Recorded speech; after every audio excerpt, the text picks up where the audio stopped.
Hola Nati, ¿cómo estás? ¿Cómo estamos? Bien, muy Yo bien. muy feliz. Ah, ¿sí? ¿Por algo en especial? Y hoy nuestro país es más justo. Es cierto, sí. Tiene que ver con lo que pasó en Diputados ayer, me imagino. Tiene que ver con lo que pasó en Diputados ayer, por casi todo lo que pasó en Diputados ayer. Principalmente por dos leyes. Una es la ley del cupo laboral trans. Ajá. Y la otra, que es la que más felicidad quizás me ha causado porque por lo menos yo, como tantas otras colegas, hemos sido parte de las discusiones, que es la ley de equidad de género en los medios de comunicación. Así que sobre eso quería hoy compartir un rato, un diálogo, que sea diálogo. Bien, sí. ¿Qué te parece? Un tema que en algún momento comenzamos a tocar, me recuerdo, cuando hablamos sobre la figura y los roles de las mujeres en los medios de comunicación. Claro. Bueno, en principio, hacer una referencia obviamente a lo que es la ley de cupo laboral travesti trans, una deuda histórica con ese colectivo, y bueno, pensar que a partir de hoy esta ley, que lleva el nombre de dos activistas militantes y además queridas compañeras, que son Loana Berkins y Diana Zacayán, que bueno, han trabajado, han luchado y han puesto su vida a la tarea, han dispuesto su vida a la tarea de lograr primero que ser reconocidas, sí, ¿no? Como personas, claro, buscar los derechos humanos para justamente ese colectivo, y además buscar la inclusión social del colectivo trans en nuestro país y también en la región.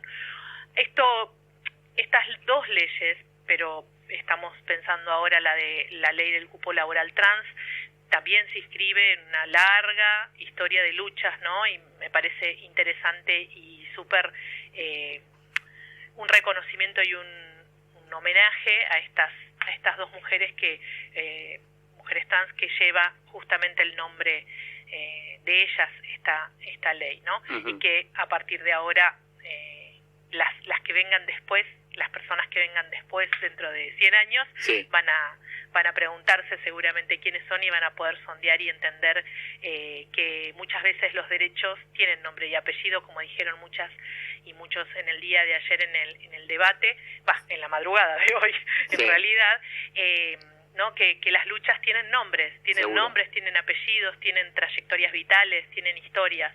Entonces es bueno por ahí tomarnos, aunque sea unos segundos, para nombrarlas. Por otro lado, también pensar que es una ley que alcanza a una población diezmada, porque justamente no tiene acceso al trabajo. Entonces es una manera de accionar desde el propio Estado para justamente generar posibilidades para la comunidad travesti trans, que casi en el 100%, ¿no? Pero es el 98% de las personas que están dentro de esta comunidad no tienen trabajos formales, tienen trabajos precarizados, claro, y obviamente no existía la posibilidad de acceder. Y ahora, a través de lo que debatió Diputados, ya tiene media sanción. Entonces es como una gran alegría, ¿no? La ley del cupo laboral, sí, travesti trans. Y se espera que en el Senado vaya sobre ruedas. Sí, viste, una nunca deja de tener ahí un resquicio de temores, pero se sabe que tiene el aval, ¿no? Ya. Y además ha sido largamente conversada, ¿no? Entre los puntos más importantes menciono dos o tres, aunque sea esta idea de que dentro de los poderes del Estado se tenga que adoptar medidas para justamente conseguir y lograr que exista ese cupo de 1% que esté destinado a las personas travestis trans. ¿Para qué? Para promover la igualdad de oportunidades. También que se debe procurar que las personas travestis, transgénero, transexuales, justamente se refleje esa inclusión en los organismos que están de alguna u otra manera obligados y ahí viene mirada federal, ¿no? de la aplicación de esta ley. Y después todas las acciones que tienden a realizar concientización sobre estos colectivos y sobre la inclusión de los colectivos en lo que son los espacios, pero además también la búsqueda de poder sensibilizar en lo que es la perspectiva de género y de diversidades sexuales, ¿no? En espacios laborales. Eso por un lado, ¿no? Y también esta deuda, decía yo al inicio, ¿no? Porque cualquiera que conozca sobre las realidades de las personas travestis trans en nuestro país sabe que están destinadas a quizás a una vida que es corta, ¿no? Sí. Entonces empezar a correr los mojones de la supervivencia, no, pero sí de que sea una vida digna y que sea una larga vida digna. Sí, ¿no? Yo creo que habría que empezar por una larga vida. Digo, no, por no minimizar lo otro que decís, pero si no recuerdo mal, hace unos años al menos era de 40 años. 35 años 35. Y 40 años, sí. Y cuando una conoce Perdón, Nati, para que se entienda, porque me dijiste 35 y 40. ¿Es 35 promedio de vida? 35, sí. Allá hay unos libros muy interesantes para aquellos que quieran, La gesta del nombre propio, de Loana y otros, es más, el de Loana Berkins, pero en La gesta del nombre propio se hablaba de 35 años, sí, en aquel entonces, ¿no? Eso, perdóname, antes de la ley de identidad de género, ¿verdad? Sí, porque mucho antes, pero con la ley sí, tampoco se ha corrido tanto, ¿no? Tampoco se ha corrido tanto.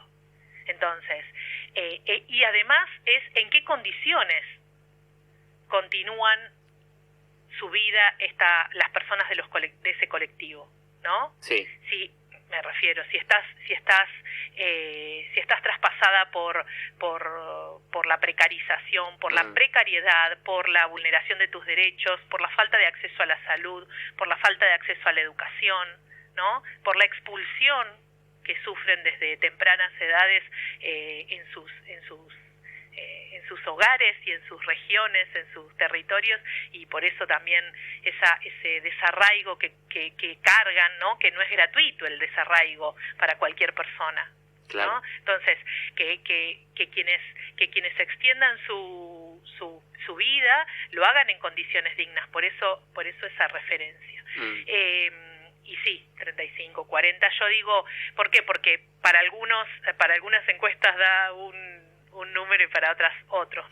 Claro. Y también escucharlas, ¿no? Me parece que en estos días que se habla tanto, ¿no? de justamente porque está puesta en agenda el tema del cupo laboral travesti trans, poder escucharlas, buscar, digo googlear, pero en cualquier buscador poner Loana Berkins y escucharla, ¿no? Hay una entrevista que le hace tanto a Loana como a Diana Zacayán, le hace una entrevista Ana Cacopardo, en esas magníficas entrevistas que llevó adelante durante años, y ahí justamente Ana Cacopardo desde la entrevista y desde esa manera de llevarlas en el relato las hace profundizar en esas realidades y en esas vivencias. Y entonces ahí, en esos relatos de estas compañeras, digo estas dos por poner nombres, ¿no? Pero quien quiera también puede escuchar a Carolina Martínez, de acá de nuestra ciudad, sí, y a María Eva Rossi, sí, en el documental sobre ellas, y en el documental sobre María Eva Rossi, Transformadora. O sea, hay muchísimas posibilidades de conocer de qué se trata, de qué se trata esto del cupo laboral trans, escuchando los relatos de las propias personas trans travestis, ¿no? Entonces, y hay otro documental que a mí me interesa mucho, que es muy interesante también, que se llama Translatina, que es un documental bastante viejito, ¿no? Pero que también refleja la vivencia de las personas trans, travestis en nuestra región, que me parece interesante. Bueno, esto por un lado, ¿no? Un avance más, un pasito más en la ley de cupo laboral trans. Uh-huh. Y por otro lado, la ley de equidad de género en los medios de comunicación que viene a traer eso, justamente la equidad en lo que es la representación de los géneros desde una perspectiva de diversidad sexual, así tal cual lo pongo hasta entrecomillado, ¿no? Y ahí empezamos a pensar, ¿no?, en el trayecto que se realizó para lograr esta ley, que si bien fue presentada por la senadora Norma Durango del Frente de Todos, también esto ha tenido la propuesta de muchas organizaciones, de colectivos de mujeres que son mujeres feministas y otras que son comunicadoras, entre otros la Red PAR, la ATFEM, las compañeras de periodistas argentinas, que acercaron estas miradas sobre las inequidades que se sufren hacia adentro de los medios de comunicación y la poca representatividad casi nula que tenemos las mujeres y las diversidades en los medios de comunicación. Y que nosotras faltemos en los medios de comunicación implica que nuestras voces y nuestras narrativas y nuestras perspectivas sobre el mundo, sobre lo que nos rodea, no estén, ¿no? Entonces somos la mitad de la población y nos cuentan otros.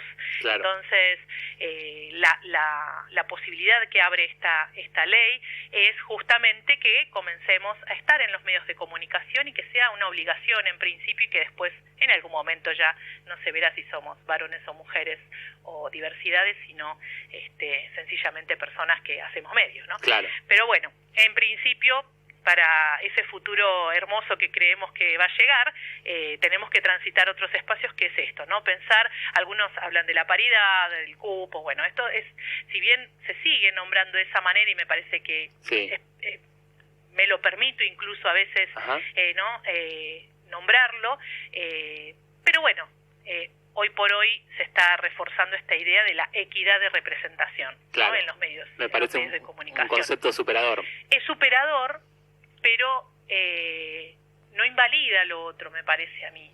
Si bien es superador, está bien, todavía hay gente que lo sigue nombrando como paridad y bueno, estamos hacia ese camino. Sí, sí. Son acciones positivas. Me parece que es superador más que nada la idea de cupo, que a mí, más allá de que me parece una buena política, de alguna manera es como decir, bueno, le hacemos un lugar a estas personas porque si no, no llegarían. La paridad me parece que habla de una distribución, una representación más equitativa. Claro. Me parece eso, y bueno, y sí, coincido que deberíamos llegar a la equidad y que cuando uno mira a otra persona, la mire a los ojos y no a cuestiones superficiales como son el sexo, el género, la orientación, la religión. Exacto, y además yo me permití esa disquisición, digo, porque las palabras todavía están como que se entienden a veces hasta como sinónimos, ¿no? Y empezar a desvincular esas palabras, no a desvincularlas, sino a, ¿cómo se dice?, a singularizarlas, a individualizar esas palabras, también va a llevar un tiempo, ¿no? Y me permito también ahí hacer referencia a que si bien a veces la paridad también se ve mal o menos bien que la equidad en la representación, sí. El otro día alguien en un evento justamente haciendo referencia a esto dijo, bueno, pero ¿para qué una ley de paridad o de equidad, con que sea capaz la persona ya se llega, ¿no? O sea, esta cosa de los créditos. Sí, una cosa un poco naive igual. Sí, pero también legalista, ¿no? Bueno, no, te tenés que presentar. Bueno, pero existe todo un sistema, claro, patriarcal y machista que hace que yo me presente y no quede. Y eso no tiene que ver solamente porque, no sé, no doy el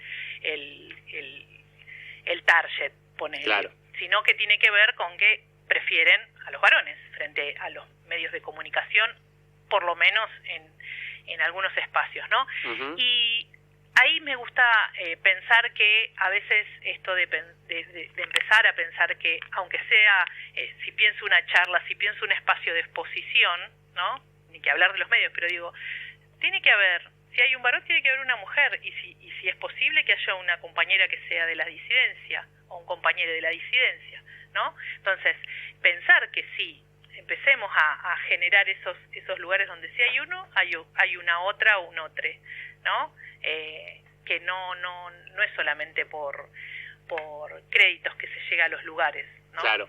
Y ahí una frase que me surgió en ese momento es, creo que le he dicho ya, ¿no? Cuando la más inútil de nosotras llegue a los mismos lugares que ocupan todos los varones, ese momento va a ser el momento de la equidad y de la igualdad, ¿no? Porque sí. Los créditos a veces sabemos que no están repartidos. Y eso hay datos concretos, Ajá. ¿no? Y tienen que ver con una encuesta. Hay varias encuestas, muchas son a nivel mundial, pero hay una que es a nivel local. Ajá. ¿No? Y esa encuesta es la que realizamos con las periodistas de la red de periodistas de acá de Bahía Blanca, que es la red de comunicadoras, no de periodistas, es más amplia, donde justamente muchas de nosotras sabemos, que nosotras que transitamos los medios de comunicación sabemos muy bien que las que estamos en los medios de comunicación, y escuchaba una colega muy jovencita el otro día decir, siempre tengo que estar dando exámenes, una periodista deportiva. Y es justamente eso. En cualquier lugar donde estamos, en los medios inclusive, tenemos que estar dando examen todo el tiempo, ¿no? Claro. Y sabemos quiénes son los colegas con los que trabajamos. Y conocemos, porque Bahía Blanca también es pequeña, entonces hay un alto porcentaje de las colegas que están altamente capacitadas, y además casi el 80% ha transitado una institución y tiene sus créditos académicos, por decir, para estar ejerciendo la profesión, y sabemos que los varones, porque los conocemos, no es así. Entonces, también eso. Y después hay unos datos interesantes que hacen referencia a que hay muchas mujeres dentro de lo que es la carrera de comunicación, sí. ¿no? Son muchas mujeres las que estudian, ¿no?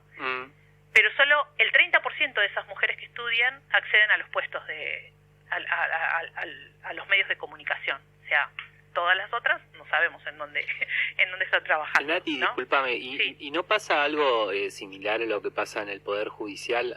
Claro. Me refiero a las Porque jerarquías. exacto. Porque yo veo, por ejemplo, que hay muchas productoras mujeres, pero después uno no ve tantas caras mujeres, ¿entendés? Como cara de medio o voz de medio. Exacto. Y acá en Bahía Blanca, sí, de un tiempo a esta parte empezamos a ver mujeres en los medios. Mujeres, hablo en los medios donde hay un equipo que pone la cara, ¿no? Hice la referencia sin decir, ¿no? Por ejemplo, en la tele, claro. ¿no? En los noticieros. Entonces, de un tiempo a esta parte empezó a ponerse a las mujeres, como si hay un varón, va a haber una mujer, ¿no? Pero claro. si vos empezás a contar, no son tantas las mujeres. O sea, esa es la realidad. Y en los equipos periodísticos o en los equipos de transmisión o en los equipos, qué sé yo, que salen con su cara en la pantalla, a veces el lugar que nos destinan a las mujeres es un lugar que es el que nos han destinado siempre, que es similar a ser el adorno o un florero, ¿no? O a dar los datos del tiempo solamente. Claro. Y eso eso tiene que ver con el ingreso de las mujeres a los espacios, a las empresas concretamente, sean las empresas que sean, sí. privadas o del Estado.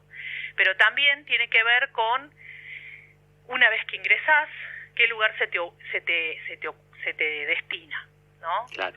Y ahí vuelvo a mi frase, ¿no? Entonces, muchas veces estamos altamente capacitadas, pero no se nos abren los espacios concretos. Y después hay otra cuestión, ¿no? Ajá. Esto de equidad de género en los medios de comunicación va a tener una continuidad o una búsqueda también, que es profundizar la perspectiva de género en los medios de comunicación.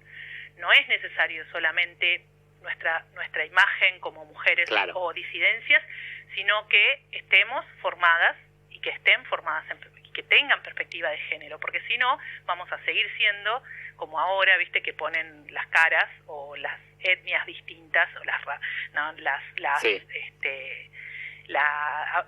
Vamos a empezar a ampliar, a mostrar las diversidades, por decirlo de alguna manera, sosteniendo el mismo sistema, ¿no? Sí, entonces de nada sirve. A nosotras sí, en el movimiento de mujeres sabemos que sirve, porque si no yo no estaría acá. Si no hubiese habido alguna mujer, aunque no tuviese perspectiva de género en los medios, yo no estaría hoy saliendo en un medio de comunicación. ¿Por qué? Porque todas somos necesarias.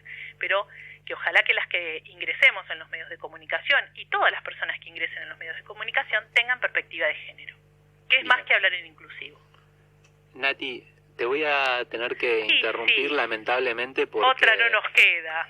Sí, pero bueno, en este caso no me eches la culpa a mí, sino que es el gobernador que le toca hablar para anunciar las restricciones. Por supuesto, por supuesto. Bueno, muchísimas gracias Nati y mil a vos disculpas y la por vamos a seguir a esta. Dale, Besito. dale, Chau, chau. es promesa, Chau, chau. adiós. Era Natalia Carabajal Figueroa con su columna Sirenas en la Ría.